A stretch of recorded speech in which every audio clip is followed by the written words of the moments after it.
His name is Frank, and while still in the womb, he inherited his family's million-dollar debt, but he was a prodigy. Toothpaste had to be squeezed to bursting with pliers, and even if it fell in the sewer, he'd fish it out to use. For his first date, he suggested a movie, which meant squatting outside the theater all afternoon, watching trailers.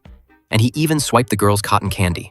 As an adult, Frank became a master of cheapness. As the first chair violinist for the symphony, he tutored on the side, scamming even kids out of their allowance. With $5, he could conquer a supermarket with coupons and discount rules, leaving the cashier bewildered. He walked everywhere, never used lights at home, relying on street lamps, and ate only free samples or expired food. In 40 years, he not only cleared his debt, but also saved 1 million. Women and children were his natural enemies on the path to saving. That is, until Laura, a new cellist, joined the orchestra. Captivated by his skill, Laura asked him to dinner. Frank heard this and immediately bolted. But, spurred on by his financial advisor, he decided to take a risk, on the condition that it was zero cost.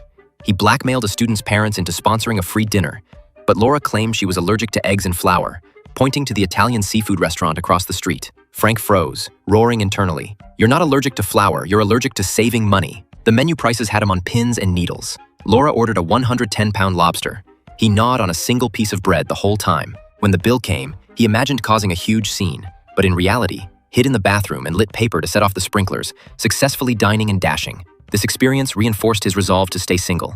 But just as he got rid of one money drain, a bigger one appeared at his home. A girl with glasses, Chloe, showed up, claiming to be his long-lost daughter. It turned out, years ago, Frank had dumped his ex-girlfriend before her birthday to save on a gift, unaware she was pregnant. To protect his glorious image as a father, the ex had lied to their daughter, saying Frank was a philanthropist whose stinginess was all for funding children in need. Frank almost fainted hearing this. Raising a daughter costs a fortune. He staunchly refused, but when he heard Chloe would pay rent, his eyes lit up. Chloe assumed rent was 120 euros. Frank charged her 140 euros. She knew her dad was cheap, but she never imagined he was this cheap.